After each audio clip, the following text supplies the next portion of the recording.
yung camera, ay handa. Dama na iba rin. Bola. Dapat yung yes, tinanda na.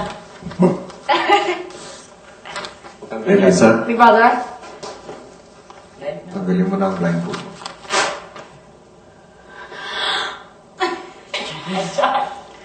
Opening question.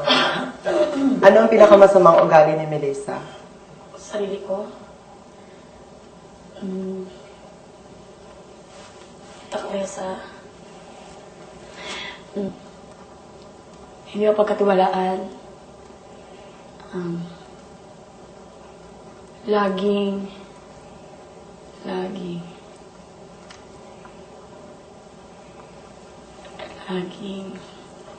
hindi ko kasi masyadong kilala sa sarili ko. Diyan na.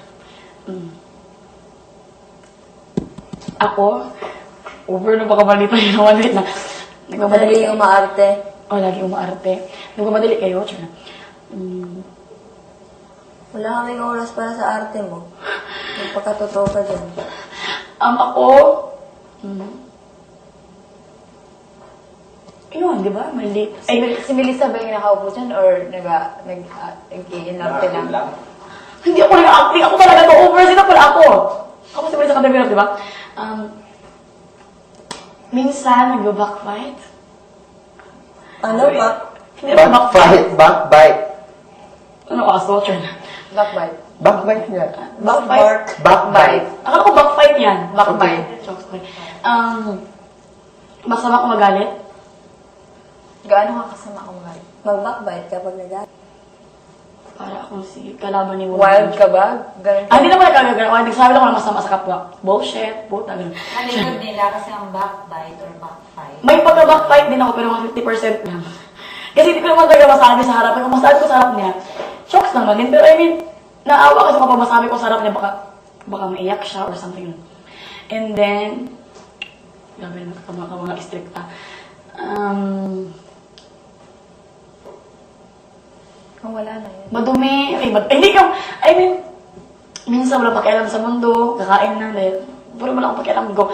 Kakain lang kahit na walang sabi sa iba, selfish din. Minsan. Hindi naman ako selfish din. Pero hindi ko alam, lahat naman sama, di ba? Selfish, In what way? kapag kakain. Kakain na lang ako, tapos sila hindi ako mag-ask kaya kung kakain ba sila. Siyempre, gutom ako, di ba? Makasarili. Oo, makasarili. Hindi ko pagkatiwalaan kagaya ng mga best friend ko, pero pinag-uusapan ko kanilang mga everything. Private life. Private life. Private life. So, pagsisihan namin na naging kaibigan ka namin. Hindi naman over. May changes naman ang pagkakamali. Simula pagpasok mo hanggang ngayon, nagpakatotoo ka ba sa mga pagpakikitungo mo sa mga kasama mo? Oo naman ako, totoo talaga ako. Pero minsan hindi pwedeng sabihin sa confession room. Kaya kailangan maging plastic sa harap nila. Ako hindi naman talaga plastic. I mean, To every leak you prefer na to, siyempre, ayaw mo talagang English na. Ayaw mo na lang silang pansinin, pero ang bait mo niya, so, hindi naman siguro yung plastic, siguro, pero kailangan mo lang talaga makitungo sa kanila. Pero hindi mo naman talaga din yung pinag-usapan mo sa confession room. Ano naman yun? Or paano yun? Nalalaman ng buong Pilipinas ang sinabi mo tungkol sa kanila pero hindi nila alam kung ano yung sinasabi mo. Alam mo ni Big Brother, gusto ni Big Brother talaga na pilitin, di ba? Gusto nga siya, magsabi ka ng masama sa kapwa mo. Parang ganun. Alam mo ni Big Brother, pero ako, So, nagpapabango ka lang kay Big Brother. mag-plastic. hindi ko na mapabango kay Big Brother. Siyempre, bahay na to. Pabango talaga. Tama pala mapabango kay Big Brother kasi bahay niya to. Ano pa gusto ko tanongin? Ano yung pinakamasamang ginawa ni Melissa sa kapwa niya sa loob ng bahay ni Kuya? Ang ginawa ni Melissa sa kapwa niya sa loob ng bahay ni Kuya, yung mag-isip ng masama sa kapwa. Ano yun? Sino at ano? Inisip mo? Yung may kapatids. Yung inisip ko sa kanya masama na gano'n siya. Ano siya? Anong ganun? Yung mamalinis siya, tapos nagmamarunong, tapos Nasabi mo ba sa harap niya yun?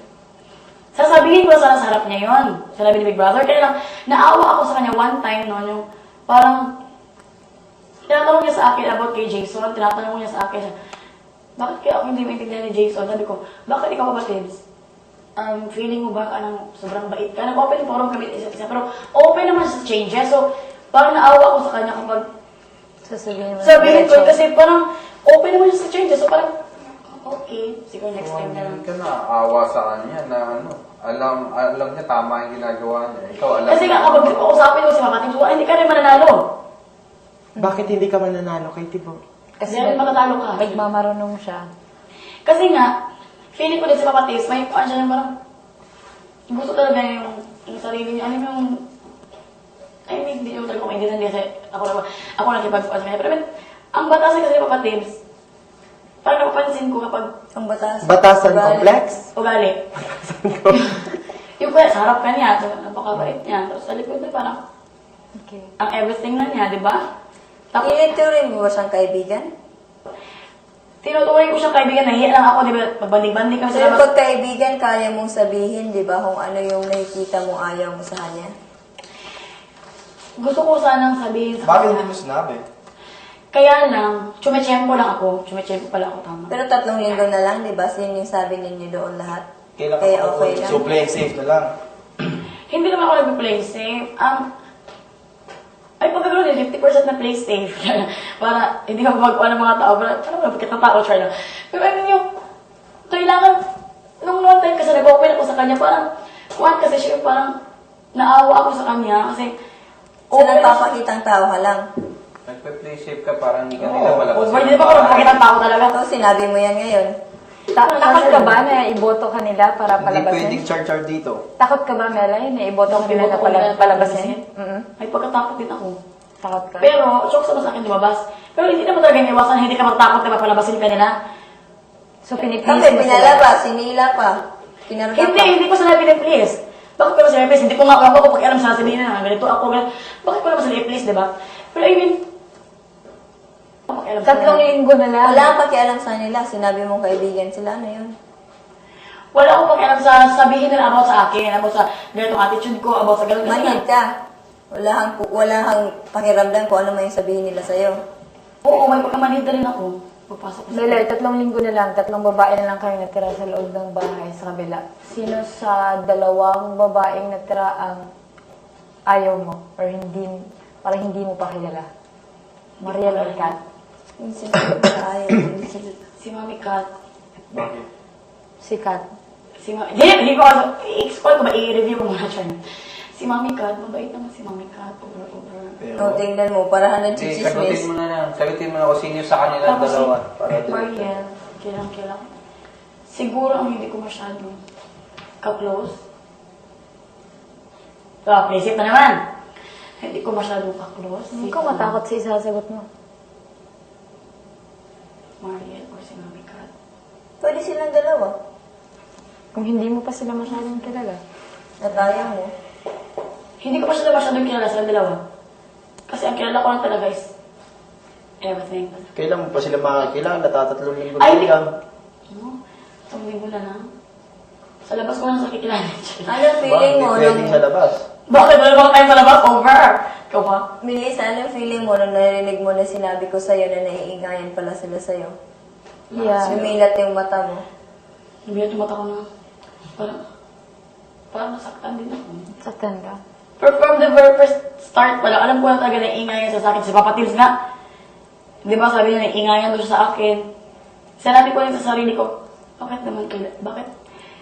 Sinasabi niya na ayaw niya akong mag-ingay kapag natutulog siya. Tapos kung I am the eldest, sabi niya I am the eldest. Tapos ayaw niya sabihin sa iyo kung anong gagawin mo. Napaka pala ng tiguang yun. Sinabi Ayaw mo. niya sabihin sa'yo kung anong gawin mo. Tapos sinasabi niya sa'yo, huwag kang mag-ingay pag may natutulog. Dapat may free ka sa... Parang ganun, parang... Anong pinakamagandang pagbabago ni Melissa na parang masabi mo ngayon sa amin? Within 3 months of stay. Pagbabago sa physical or sa attitude. Attitude. Magandang pagbabago, mabuting pagbabago. Attitude? Oo. Attitude. Attitude ko. Na parang wala yan sa'yo before or negative sa'yo before nung pumasok tapos ngayon naging nagbago.